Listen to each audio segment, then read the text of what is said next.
This week's video, I'm gonna give you 7 tips on choosing your personal curriculum.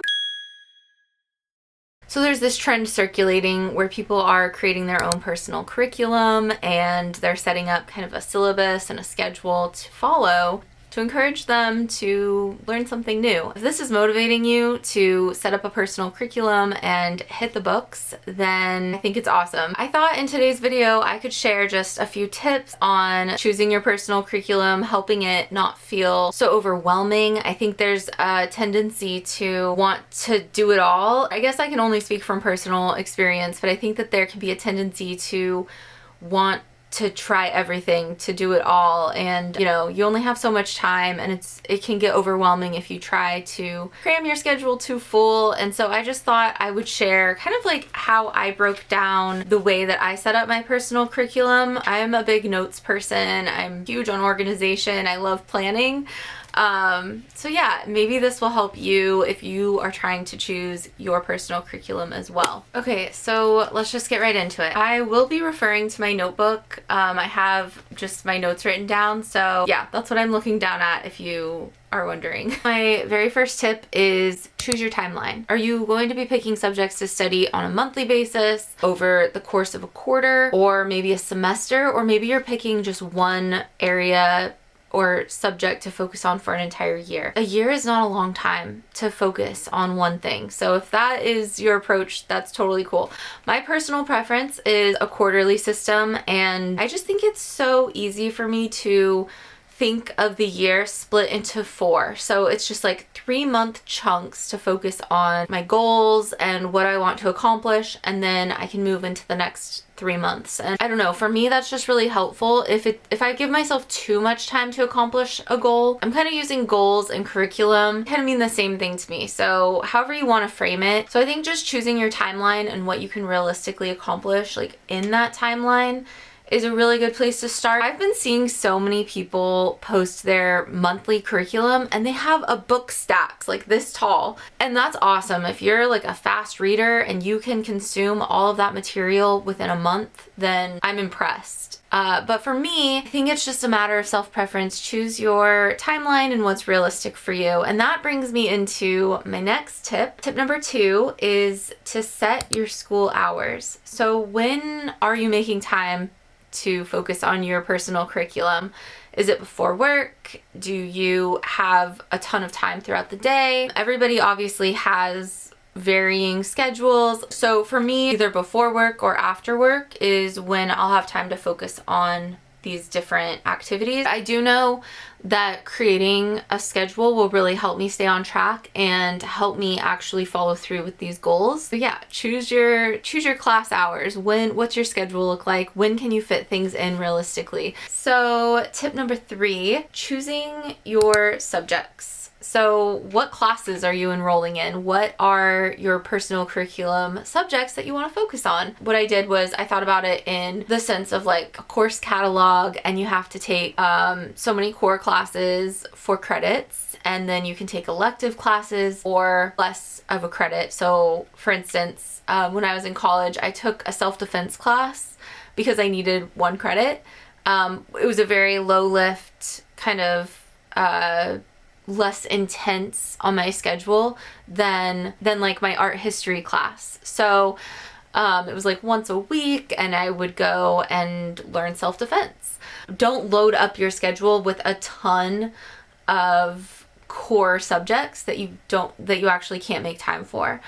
So yeah, think about what your core classes are. Are you taking electives? Are you taking a gym class? Like, I think that's kind of like the mindset that I'm in. So like for gym, for instance, I'm just tying this right back to my goals, which was to run 5 miles in under an hour by the end of October. So that's my gym class. I'm taking running, which fits right into my schedule. I don't need to make any extra time for it, and I'm already focused on that goal. So that's just one of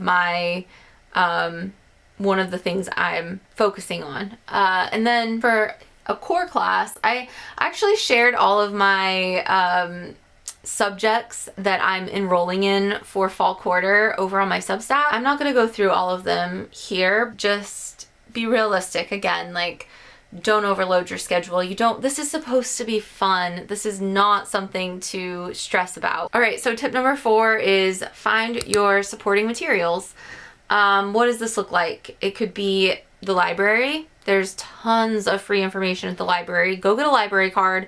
You can also sign up for an app. I think it's called Libby, I'm pretty sure, where you have a ton of free resources as well.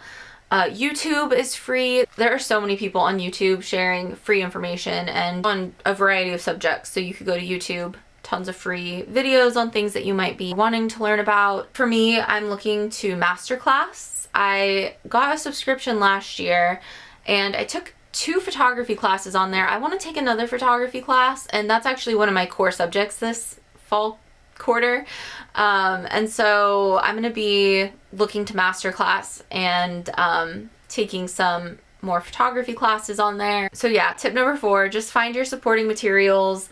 Like I said, tons of free resources out there. Also, just any of the books and stuff that you have at home, college textbooks that you might just have sitting in a pile somewhere. I have a ton of college textbooks on typography, layout design, using the grid, like for InDesign layouts that I really, really want to kind of go back and just do a refresher class. So tip number 5 is self-assign homework. I think this could be really helpful for just staying on track. So for instance, say you want to start a YouTube channel and you want to learn about filming yourself and becoming better at speaking to the camera. That's been one of my goals from the start with YouTube, is just feeling more confident to speak and hear my voice back. Like, that was a big struggle for me. So if that's something that you want to learn more about and get better at, then maybe you set a goal to post your first YouTube video, and maybe that's one of your classes. You could enroll yourself in like YouTube University. Homework assignments could be to post your first YouTube video or something like that. Yeah, and then after you self-assign homework, are you going to be sharing your projects somewhere? Maybe it's just personal and it's in a journal. So that brings me to tip number 6. That is to track your progress. So you can track it in a journal. I'll probably just be taking notes. So yeah, you could track your progress in a journal. You could track your progress in a blog, in a Substack. You could track your progress on a YouTube channel if you wanted to. However you want to. I personally love tracking my goals and my progress because I think it's so cool to look back and kind of see how far you've come. Obviously, you don't have to track it, but I think it's cool just to look back and see how much you've grown. I think for me, I look back at some of my early YouTube videos and I'm just like, I could not speak to the camera at all. How much I've grown and been able to overcome my fear of speaking to the camera, and hopefully I'll just continue to grow. I think something that I'd really like to also get into is learning how to be a better storyteller. Anyways, that's tip number 6. Track your progress somewhere. Okay, so then that brings me to tip number 7, and I think that tip number 7 is probably the most important tip that I'm going to share. You need to remember that you're learning, and you need to learn without expectations. What I mean by that is you're not going to do this new thing that you're just picking up. You're not going to be perfect at it. Most people are not going to be like amazing at something the first time they try it. That's why it's called learning. So if you're learning how to paint, if you're learning how to play music, if you're learning photography, if you're learning how to be a YouTuber, like if you are learning graphic design, you're not going to be perfect at it the first time you try. So yeah, just go into it without any expectations, and you're not doing this for social media. Like, you don't even need to share any of it. You can just learn without posting anything to social media. I know that's like crazy, right? But you don't even have to share your curriculum with anybody. You could just be learning.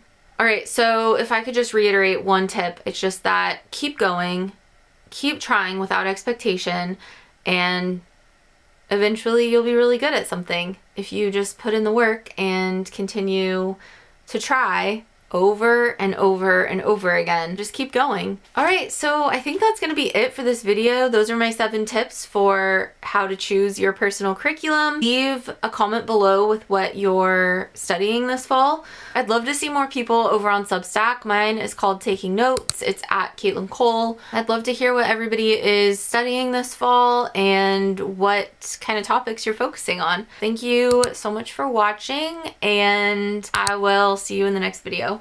Bye!